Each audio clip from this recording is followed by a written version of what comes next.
Nangamatay naman ang ilang alagang manok sa Gamu, Isabela dahil daw sa mainit na panahon. Tutukan sa report. Ilang alagang manok sa Gamu, Isabela ang nangamatay dahil sa mainit na panahon na bunsod ng El Nino. Isa sa mga poultry raiser na namatayan ng alagang manok si Arlene Lopez mula sa Barangay Poblasyon. Lagi raw siyang namamatayan ng alagang manok tuwing mainit ang panahon. At ngayon, namatayan na raw siya ng nasa 20 alaga. Gumagawa na raw siya ng paraan para maibsan ang problema. Ginagawa po namin para mabawasan ang mga mortality sa aming mga alaga ay ang tamang pagpapakain, paglagay ng eksak na tubig. Nagpapatupad ng schedule sa pamamasada ng mga kutsero sa Vigan City upang hindi tama ng heat stroke ang mga alagang kabayo.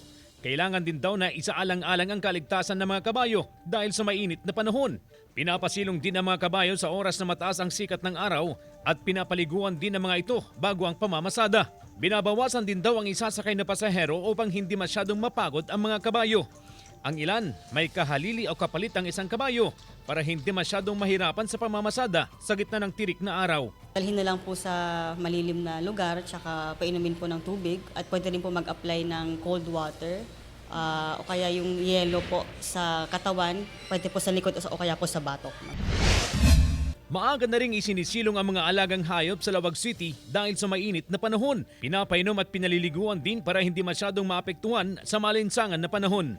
Nakitaan daw ng panghihina ang ilang alagang baka sa lugar dahil sa init ng temperatura. Ayon sa ilang eksperto, kung mapapansin na biglang nawalan ng malay ang alagang hayop, lumakas ang hingal at namumula. Dapat punasan ang katawan ng basang-basahan para bumaba ang kanilang body temperature. Pero kung sa alagang aso, huwag daw punasan ang ulo dahil posible umanong makonstrict ang vessels nila sa utak na makakasama sa kanyang kalusugan. CJ Torida, One North Central Luzon.